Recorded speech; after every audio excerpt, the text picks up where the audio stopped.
What's up, guys? It's Carl from Rare Candy, and today I have my first of a couple different interviews, like an interview series that I'm having coming fresh off of Worlds last weekend.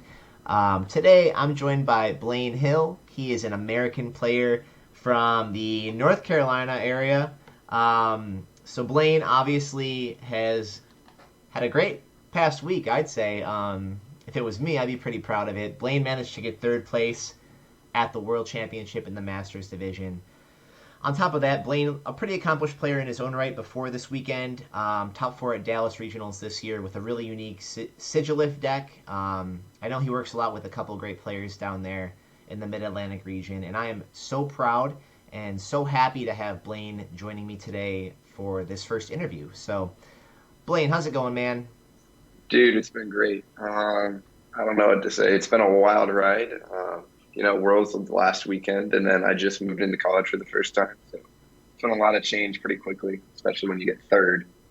Right? I mean, what an incredible run. I mean, those of us that know you, Blaine, we know you as somebody who's really good and maybe hasn't caught the breaks that a lot of other players would be fortunate to get, and to Mhm. see the hard work come through at the World Championship. You know, Yeah, yeah, definitely. I'm glad it was the World Championship of all places, though, right? The payout for there is definitely a much, like maybe almost times three scale. yeah. So And I wasn't even planning on getting my chasing my invite, I guess, really, because college, right? So getting top four means don't have to worry about that. yeah, I had a couple people ask me about that, what that top four means if you get an auto invite and you just so happen to. So Oh yeah, that's yeah. really awesome, man. And like I said, I know we've been friends for a little bit, and we have a lot of mutual friends, and we're all just really proud of you. And I really can't wait to pick your brain about the experience overall, what went into it, how you made this happen, because this doesn't just happen by accident.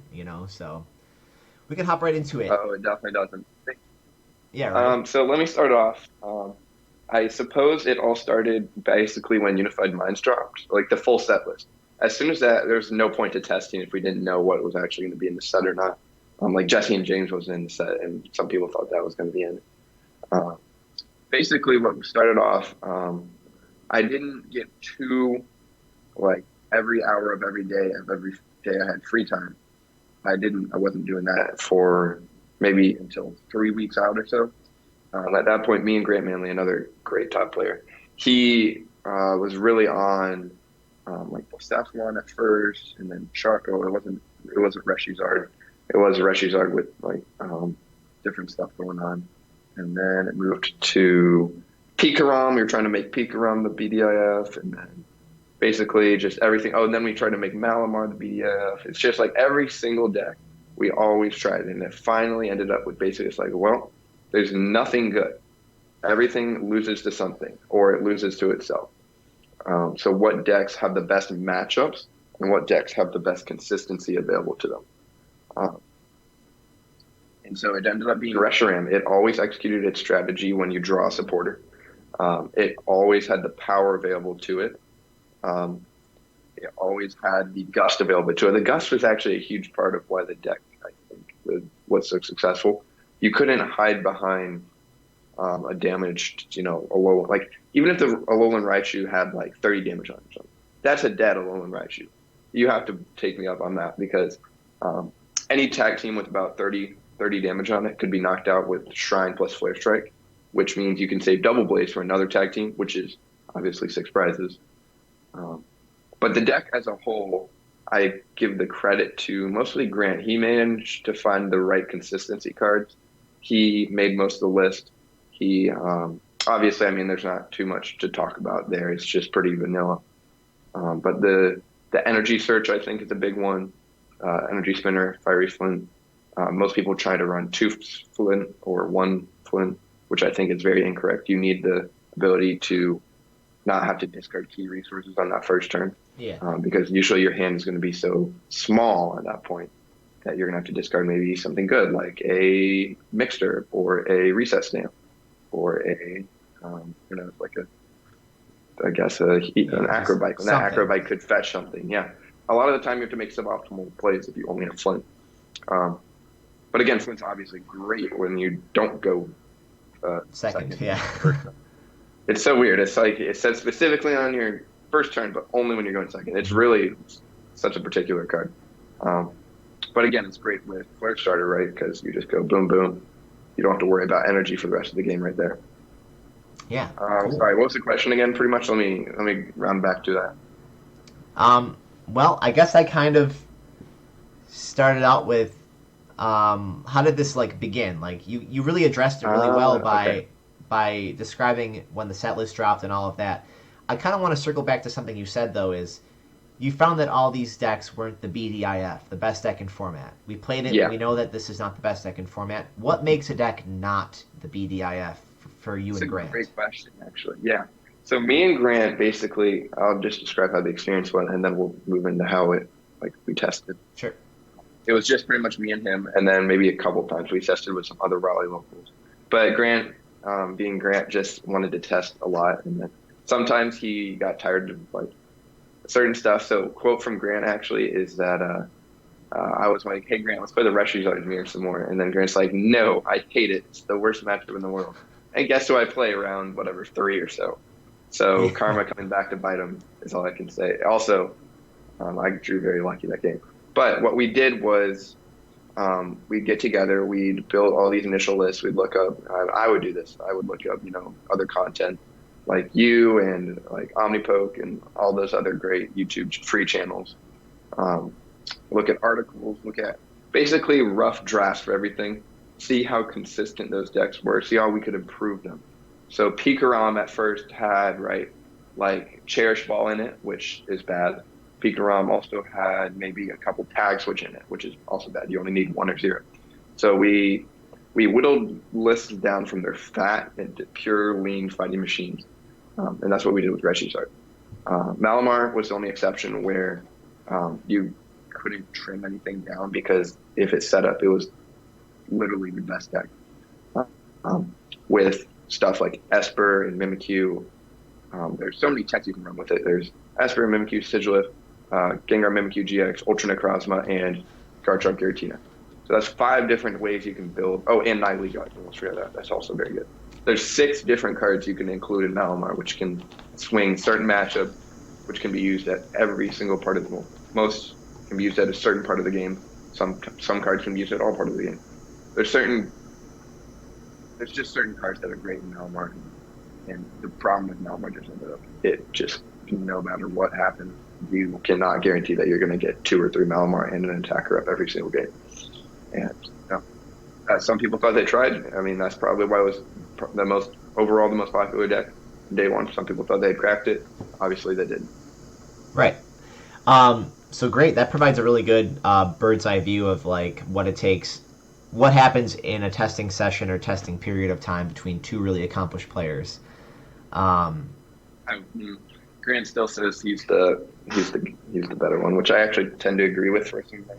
But when we both don't have time to test, sorry, I'm interrupting you here. That's I know. Okay. When we both don't have time to test, we literally just talk about decks, and we try to think, hey, what is good, what loses to that, and if it consistent. So those are the 3. Not what is good. That's a pretty generic question. It's like what is powerful, I guess. What is speed? What is speed? What is It's like a formula, right? Like setup versus power versus is the payoff worth it for the amount of what it could do? How fast is it? How powerful is it? And how consistent is it? 3 questions you have to ask about every deck. If it's not at least 2 of those, then you're screwed.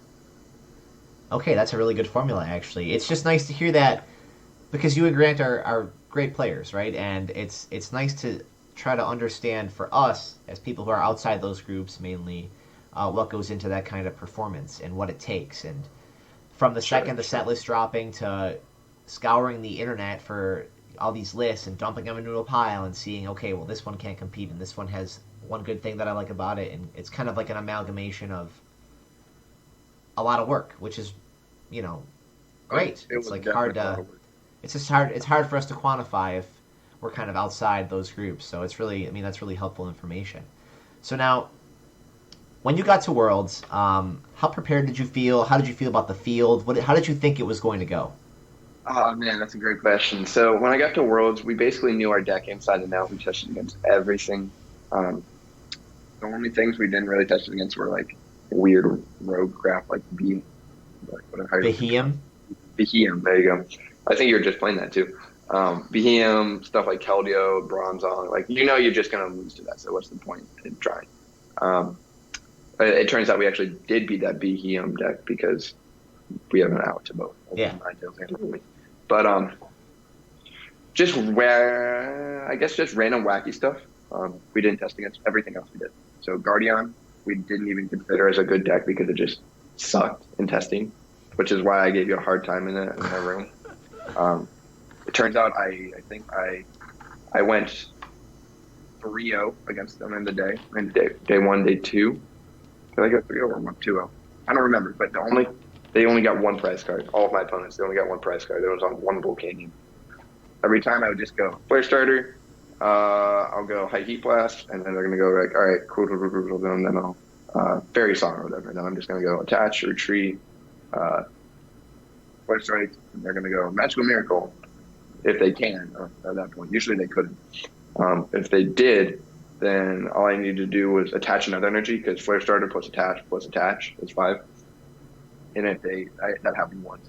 Usually they didn't, so I just go Welder, Custom Catcher, GX again. Right. Every time.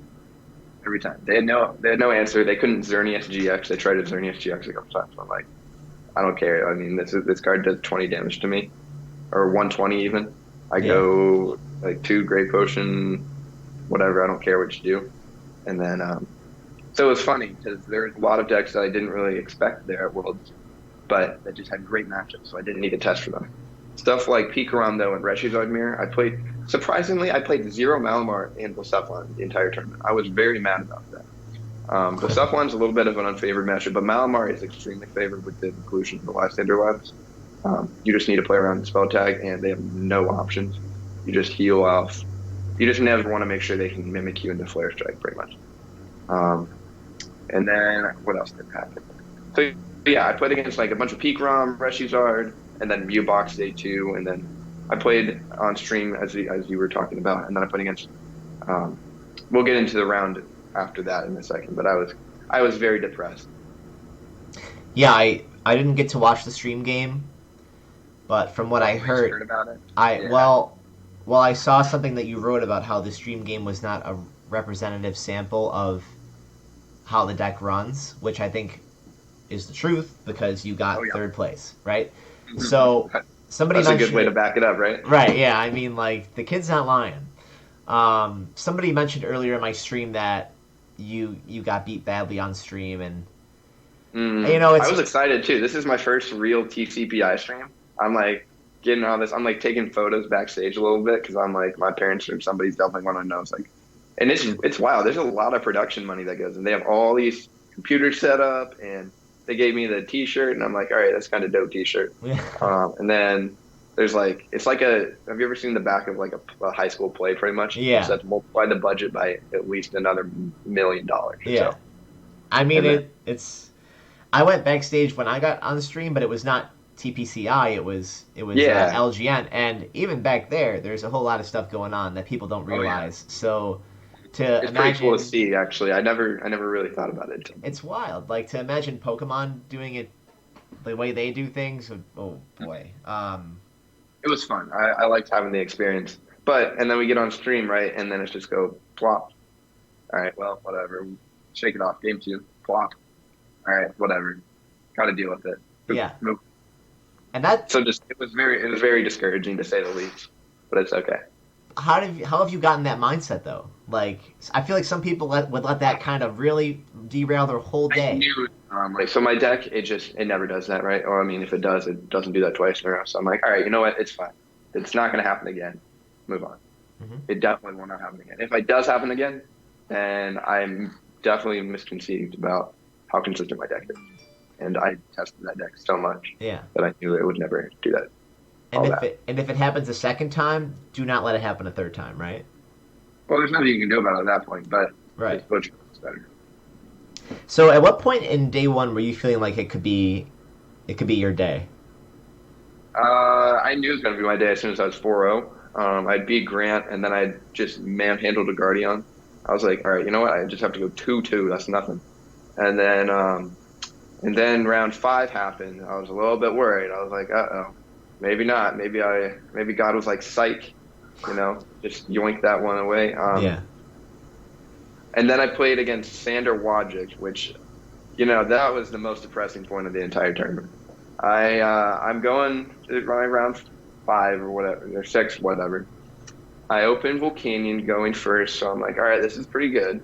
Flips over that. He flips over. I knew his name, so I know he was playing some sort of wacky crap. So I'm like, all right, I'm going to have to figure something out here. Flips over a freaking Shaman from Lost Thunder, and I go, okay, all right. I just do my normal things because I really can't do anything about whatever he's playing. My deck only has one strategy: load up Reshizard and hit for and giant. blow it away. Yeah. Yeah. I mean, I can use Double Blaze GX effectively. That can take care of one threat, but then I have to custom catch it around a couple other things. So I knew I was going to have to try to steal a game to get a tie, but at the same time, a tie didn't do any of us good. So I was just like, all right, fine. I mean, I'll take there's nothing I can do if he's actually playing something I lose to. So what was I thinking? He flips over the Shaman. I go do my stuff. He goes Pokegear, Pokemon Fan Club, benches 2 Dube. And I'm like, what the heck? Even when I beat Grant Manley, I'm getting beat by the Grant Manley special. Like, what is going on? And so he turns out to play Araquanid from Ultra Prism, the grass one. So he could go Araquanid, and then if I had anything that could hit through it, like he was scared of Turtonator, he said in his post, which is obviously a big deal, but if I couldn't for some reason one-shot it, he could just go heal with Shamans, I guess. He also played Rowlegs and Leavanny, so I'm assuming it's just a grass stall deck. He played Munchlax too, which kind of sucked because I was able to custom catch or kill 2 Dube. He played 3. And then he was able to Munchlax back 1, so I had a lost condition. He also played Latios to clear vision to get rid of.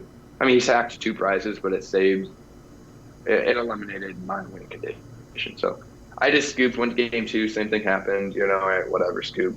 Can't do anything about it. Have it move on. Can't stall. There's no point to stall. There's no point to tying. Let him have it. Move on. Was my attitude. I was very sad. Yeah, how do you come back from that? Like, I was very. How do you win 2 sad. in a row? How do you win 2 in a row? I wasn't like nervous. I wasn't worried. I was just sad because I was like, oh, come on, man. Like, what? Why does this have to like? It's very pity party moment right there. It was like, oh, come on. Why do I have to? My deck have to brick on me, and then I hit this freaking Araquanid.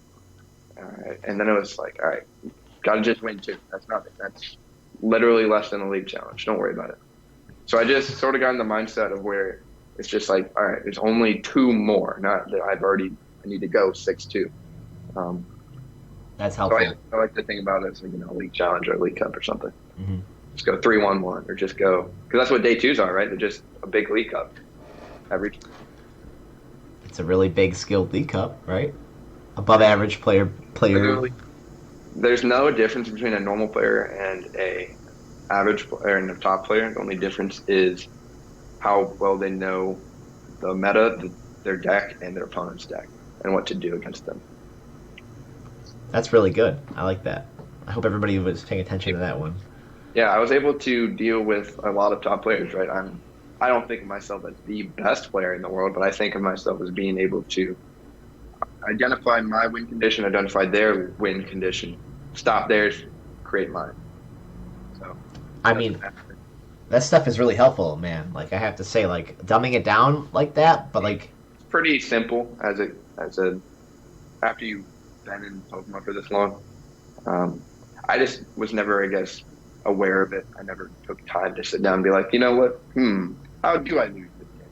Oh, I lose this game if he takes 2 prizes on a Dedenne. So even though I do need that energy to set up my second Reshizard, or I'm assuming I'm playing Dedenne for some reason now, I don't need to play that deck.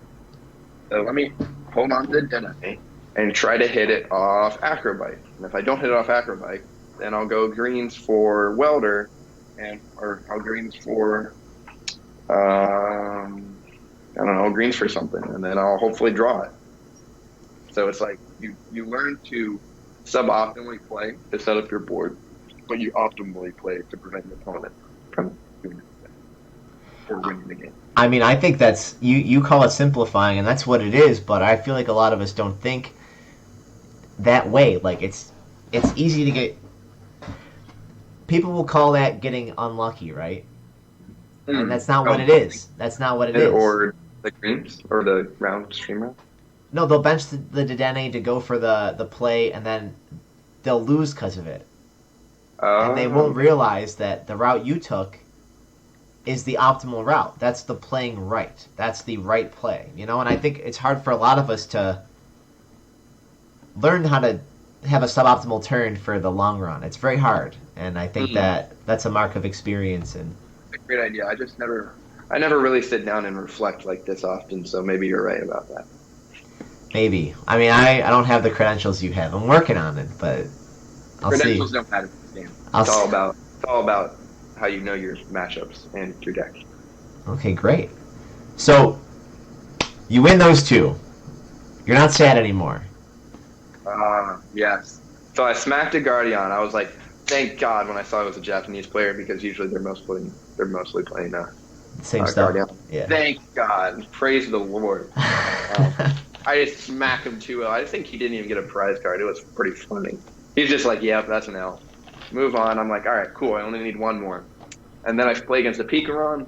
The man just like doesn't draw anything. He has to like discard Electro Powers and shiz. And then he, I guess, what else did he do? He prized Rhys stamp 2 times, and I didn't even care. I had just a god tier board state both times. He couldn't do anything. It's like I would just be one-shotting. Oh, I lost a game because I think I drew like a supporter too late. Like I started off with the greens, and the greens for Welder, and I didn't draw a supporter off like 10 cards or something. And then it was like, fine, whatever. He also got pretty lucky to draw into a fast, like a turn 2 threatening, like he turn 1 tag or full blitz, turn 2 threatened Raichu, which is big. Wow. Because if they do that, then you're kind of like, well, I'm already on a timer, so, and I don't have my Rush Charizard powered up, so whatever. But then I just smacked him game 3. Awesome. So going into day 2, I don't remember if we were together or not. But you were doing other stuff, I think. I was trying to get around, man. But going into day 2, are you feeling? Yeah. Are you feeling the same way? Are you feeling as good? Yeah. So the previous night, Grant Manley again talked me into playing Power Plant over Switch, which is a big inclusion. We were actually scared, not of Mewtwo Box. Like we were scared of Mewtwo Box, but I mean, I still thought we had a fair chance against it without Power Plant. And then we were mostly scared of like Keldeo, because we didn't need a way to kill Keldeo. So you go Power Plant, kill a Keldeo, Lusamine, kill a Keldeo, Double Ways, kill a Keldeo. And that's the game. Yeah, Lusamine, if we're talking about the deck's creation again, Grant pretty much made it optimal, and then I just added Lusamine, which took it from good to great, because it was a second stadium of everything, which is huge. And then so you don't have to keep playing 2 Shrine, you don't have to play 2 Hearts, you don't have to play 2 Labs, you don't have to play 2 Power Plant. I wish you could play 2 Heat Factory, but because I can do, but that's not how the world works. Right. I was going to ask you about that Lusamine. Incredible inclusion. Like, that's brilliant. Like, it's really smart. Yeah, it's actually how the card was designed to be, right? Instead of the degeneracy that it turned into. Yeah. It is definitely a consistency card in the deck as well. A lot of the times you have maybe 1 or 2 turns per game where you're not doing anything special. You're just attaching and then attacking. Lusamine's great to just fetch 2 greens, or maybe a welder if you need a welder eventually. It can stack up your hand without, so 2 greens out, that's basically you're going to always hit a greens off of a Pokegear at that point if you get reset stamped. Yeah, I love it. I think it's great. If you choose to not play it moving forward, you're going to need to include more stadiums, which makes no sense. And the deck as a whole is great, actually. I'm not sure how it's going to fare with abilities on though. It does slightly take a slight negative to Blacephalon too. So Blacephalon's great now, but Blacephalon, we actually tried to break Blacephalon too, me and Grant, and that deck was definitely way too inconsistent. It lost to crap like Pikarom, and it lost to ability or Greensard a couple times. Lost to Malamar, which is, but I mean, obviously there was no Malamar day 2. Right. So day 2 you start out 4-0, right? No. So day 2 I start off 101, and then I win 4 in a row. Almost pretty fun. I just wrote a tournament report on this for an article, and so it's fresh in my mind, right? So round 1 I play against just what was it? Oh, I played against a Japanese player playing Pikarom. He played Judge and Power Plant, but in the end his deck was just too inconsistent.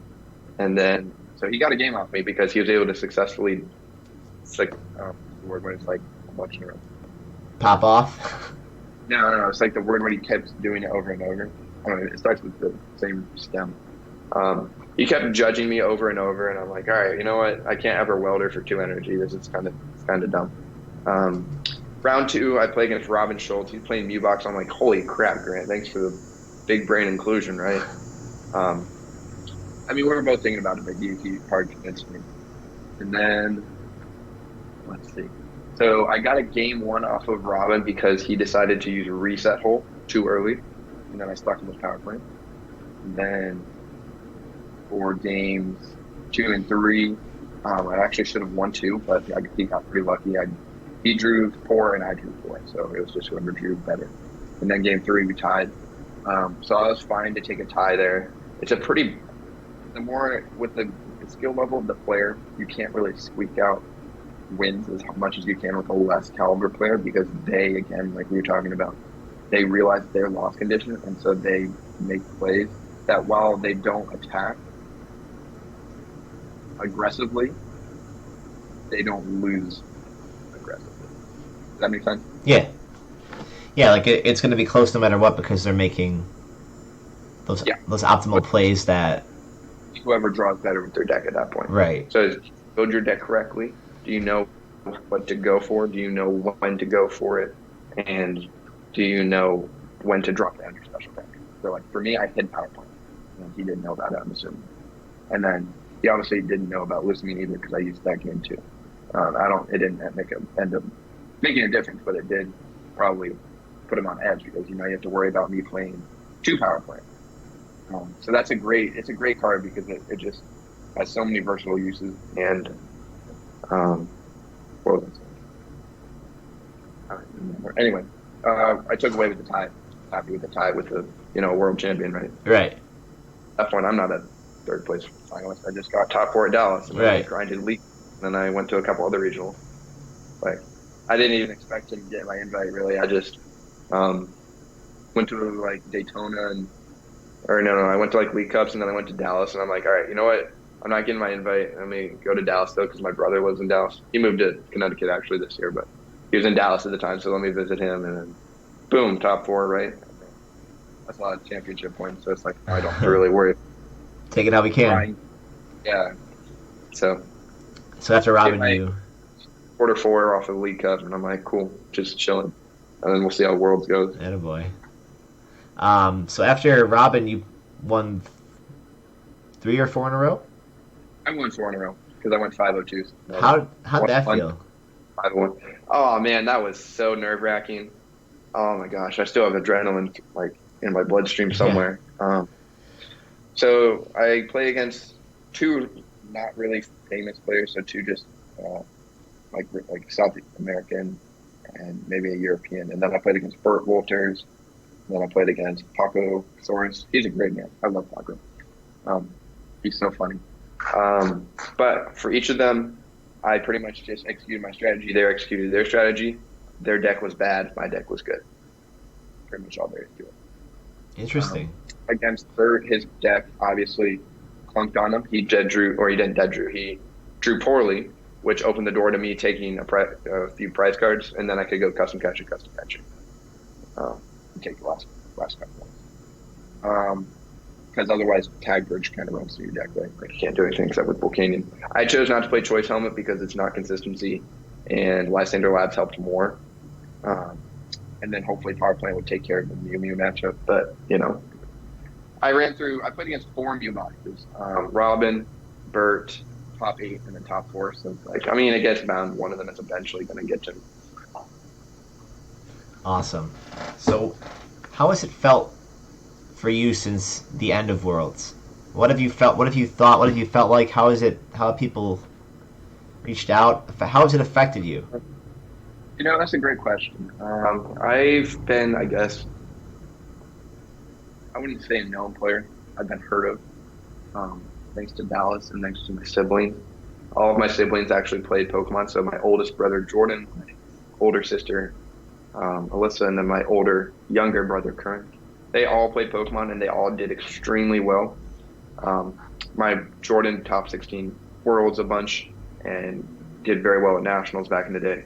Alyssa top 8 at Worlds, and then did very well back in the day. And then Curran obviously won Worlds and then top 4 at Worlds a couple times. So it's just like, there's me. I don't have anything. I'm just playing. I'm still playing because I love the game and I love the people. And it's a fun hobby to say the least. Like, imagine if I was doing like lacrosse or some crap. Pokemon is so much better. Awesome, Blaine. I mean, I didn't know that about you, and that makes me really happy that you finally got your thing. So at the family reunion, you can be it turns out that I'm the highest placing Masters division. I have the highest placing in the entirety of our family, which is wild to me. I am the highest placing Master. Everybody else did not make it to top 4 Masters. Curran did 1 juniors, top 4 seniors. Alyssa top 8 seniors. Jordan top 16 Masters. And that was back in the day when there was like a lot less competition too, right? There was like 100 players total in the world, or 200. Well, that's just a testament to how great of a player you are, Blaine, and the preparation that goes into it, and the confidence and the simplistic way of thinking about the game, is not to be understated, right? Like, from me hanging out with you, you're just a cool customer. You really don't get tilted about stuff. I could mess with you, like a little brother, and it's like totally cool. You don't let stuff get to you, and I think that all of those really awesome traits that you have, and the history and the experience, and then just the way of thinking about the game, just came together for this perfect storm of success, and it's wonderful to hear about that, man. And oh yeah. What's next? Yeah, those are some great words. I appreciate it. I can be only thankful that it happened at the World Championship, where the prize payout is a lot more. Yeah. What's next? So as I said, I'm starting college. I'm technically a freshman, but I had done some community college classes. So I suppose I'm just gonna, chill. I don't have to worry about getting my invite, which is amazing. You'll still see me at a few regionals in the Atlantic area, so Richmond, Knoxville, Charlotte, those sort of places. I'm not going to be taking too much time off because I'm taking a good amount of credit hours and then all the homework and stuff like that. Yeah. When are we going to see you again? Is what I'm trying to ask. We'll go with Knoxville. I don't think I'm going to be able to make it in time for AC. I'm still going to be dealing with all this homework that they just gave me. Like, it's only the third day. They gave freaking crap. Like, for Latin, I have to do like 2 declensions. I have to memorize them, and it's just so crap. Yeah. I do not. Well, Blaine, I have to say, man, from the optimal list to the optimal mindset, an optimal young man you are, and I am very privileged to have had a lot of opportunities to be around you. What I want to do is give you an opportunity to shout out whoever you'd like, give you the next however much time you want to recognize anything that I was not able to touch on today. Yeah, let us hear a little bit more from your head before we run out of time. So you said anything that we didn't touch on. That's a good question. Let me try to think real quick. Being able to play against top players and still have the same So the thing I like about only 6 sets is that means you need to build your deck correctly. A lot of people didn't do that, but the top players did. And it's really cool when both you and the top players build your deck correctly, because then it's just a battle of wit. It's a battle of who draws. Yeah, I guess I could say it's who draws better, but it's also a battle of how do you go about. So it's not just chess where you have the same pieces and you're playing each other. You have to create your pieces, and you only get. I mean, you obviously have restrictions. So you create your own pieces, and then they create their own pieces, and that's what you do with those. So we both had created our own pieces correctly. Now, how do you battle? Yeah.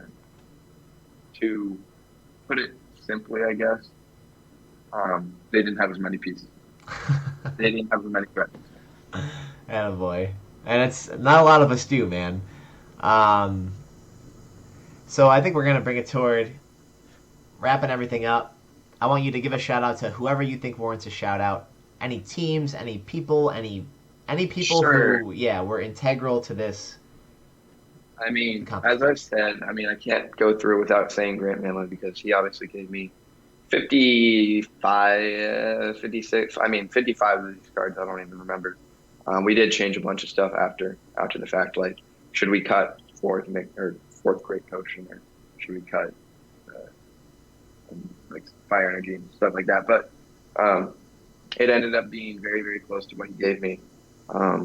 So shout out to him, shout out to everybody back in NC, Eddie, Chris, Oliver, Chip, all those guys, Alex, I guess, but he doesn't really play.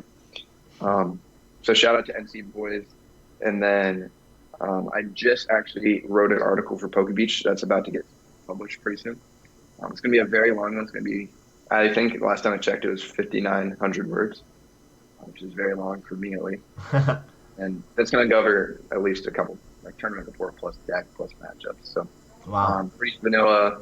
I am attempting to message Jim McMahon and get on Team ARG because of after investigating all the teams, I would love to be sponsored, and obviously ARG would fit me the best since Grant's already on there and a few other people I know and admire. So hopefully we'll be able to get on there. But in the meantime, you can check me out on Facebook. Obviously, my name is Blaine Hill on there. I don't know how you search people up other than that. And then Twitter is Blaine Hill 2001. So check those both out. And then Instagram, if you care to follow me, is Blaine Hill _. So all those, feel free to contact me. I love meeting new people at tournaments. And if you see me, feel free to walk up and say hi. I'd love to meet people. And is there anything else I'm forgetting? I don't think so, man. As for me, you guys know me. I'm Carl, newest member of Rare Candy. These are the kind of videos that I'm going to be doing. Make sure you check us out on all of our social media. It's right down there. And if you want to, maybe support us that extra step further, consider our Patreon, or we have a merch store too. So you can find all those links down there. Blaine, it was really good to talk to you today, and I learned a whole lot from somebody who is way younger than me, as I usually do in this game. Thank you so much, man, and I can't wait to see more of you. I really can't wait to see you get that first place trophy instead of... Not that the third one's bad, but I want to see you take it down. Not the third one's bad, right? But, it's really fun to be on stage and being able to say you won first place for your country. Right on, man. So, Blaine, I thank you. Like I said, guys, I'm Carl here at Rare Candy. Thank you so much for watching. We'll see you next time with... whoever's next. So for Blaine, myself, you guys take care.